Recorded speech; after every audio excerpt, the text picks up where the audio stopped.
আসসালামু আলাইকুম গাইজ, আমি মোহাম্মদ মোহন আলী। আমি কিছু বাস্তব সম্মুখীন কথা বলবো আপনাদের সাথে। আপনারা এই যে দেখছেন, আমার বড় আব্বার ছেলে, আমার নিজের বড় আব্বার ছেলে যখন এই মাঠে যাবে তখন আমাকে বলে দেয় যে ভাই আমি পুলিশের মাঠ করব। আমি একে জিজ্ঞেস করি, তুই এসে পুলিশের মাঠের জন্য কত লক্ষ টাকা মিট করছিস আগে তাই বল।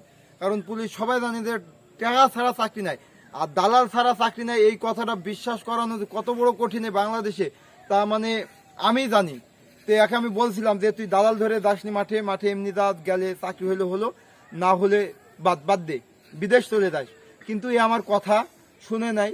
ও বলছে ভাই আমি এই মাঠ যাবো, পুলিশের মাঠ আমি যেভাবে হোক যাবো। তো ঠিক আছে, এ দালাল ধরে গিয়েছিল, দালালের সাথে মিট করছিল 15 লক্ষ টাকা। 15 লক্ষ, 6 ফুট 1 ইঞ্চি লম্বা, তারপরেও দালাল ধরে মাঠে গেছে, এরপরেও চাকরি হয় নাই। আপনারা যে দালালকে বিশ্বাস করেন, তার বাস্তব উদাহরণ এই যে আমার সামনে দাঁড়িয়ে আছে আমার বড় আব্বার ছেলে।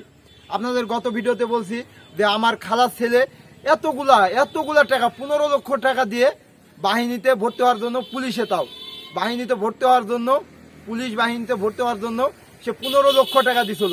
জাস্ট তার ওজন কমের জন্য, ওজন বাড়ানোর জন্য 15 লক্ষ টাকা দিয়েও ওজন বাড়ে নাই। আর এত 15 লক্ষ টাকা দিয়ে এত কোন দিকে কমা, আপনি দেখেন কোন দিকে কমা নাই। আর একে ওইখান থেকে মাঠ থেকে বের করে দিয়েছে, তা 15 লক্ষ টাকা মিট করে গিয়ে সবকিছু কাগজপাতি যা কিছু লাগে সব দালালকে দিয়ে দিয়েছে। দালাল বলছে তোমার চাকরি শিওর, তুমি ধরে নাও। গরু বাছুর সব বেচা জন্য প্রস্তুত হয়ে গেছিল।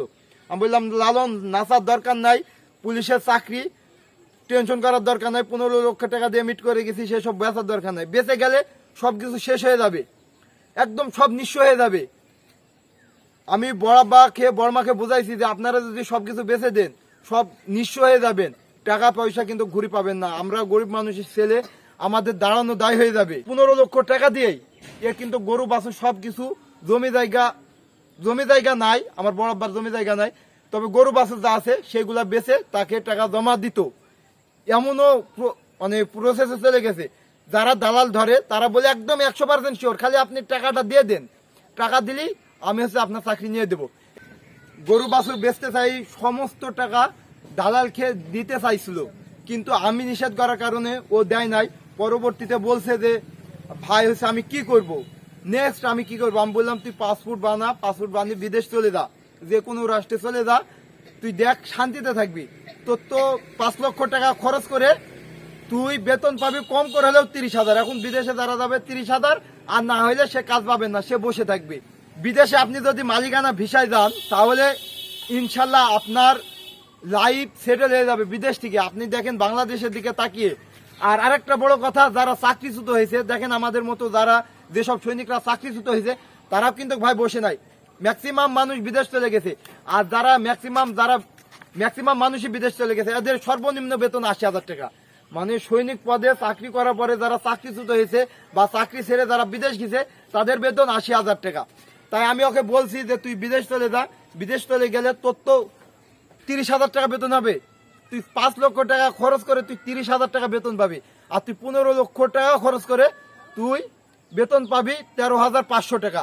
তাহলে চিন্তা করুন, হয়তো 2টা ঈদে বোনাস আছে, 9,000 টাকা আপনার বেসিক যদি থাকে 9,000 টাকা বোনাস দিবে, এই বোনাসটা আছে। তাছাড়া কিন্তু ভাই আহামরি কিছু নাই বাহিনীতে।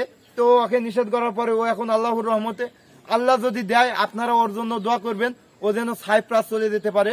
ও পাসপোর্ট জমা দিছে সাইপ্রাসের জন্য, এবং ভালোভাবে যেন আল্লাহর রহমতে ও সাইপ্রাস, ও যে স্বপ্ন দেখছে বিদেশের, সেই স্বপ্নটা যেন পূরণ হয়। আর আপনারা যারা ওর মতো সিদ্ধান্ত নিতে যাচ্ছেন যে আমরা হয়তো এই 15 লক্ষ টাকা দিয়ে চাকরি নেব, তারা একবার ভেবে দেখুন যে এই 15 লক্ষ টাকা দিয়ে আপনি যদি উন্নত রাষ্ট্রে যান, আপনার লাইফ সেটেল, আবার আপনি সমস্ত কিছু আপনার চাহিদা পূরণ করতে পারবেন বিদেশে।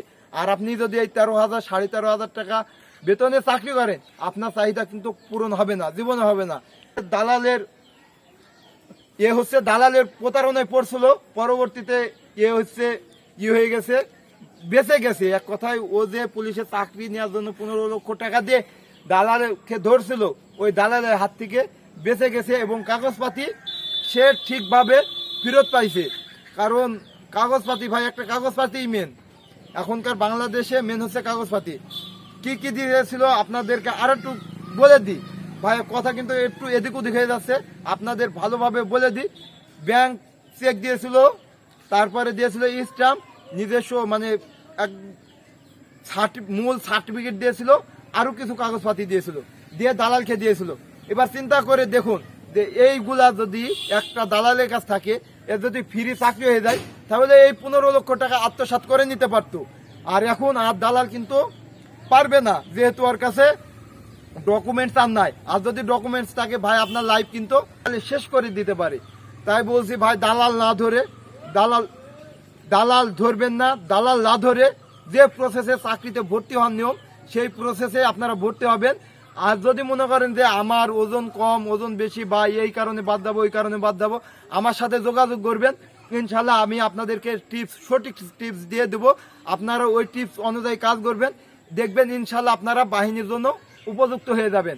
আমি কিন্তু একে আর বাহিনীর জন্য তৈরি করব না, কারণ আমার বিডি ফিউচার ফিটনেস একাডেমি আছে, একাডেমি তৈরি করছি। এটাতে কিন্তু একে আর তৈরি করব না। একে সরাসরি একে আমি বলছি যে তুই বিদেশ চলে যা। বরাবর তেমন একটা মানে বরাবর পারিবারিক অবস্থা ভালো না যে তাকে আমি বলবো যে তুই এসে এই দেশে থাক। ওকে আমি বিদেশে চলে যেতে বলবো। আর হচ্ছে ওকে বলবো, আর আপনাদেরকে বলবো যারা পারিবারিক অবস্থা ভালো, সচ্ছল, 2-3 মাস দেখতে পারবেন, তারা অবশ্যই আমার সাথে যোগাযোগ করবেন।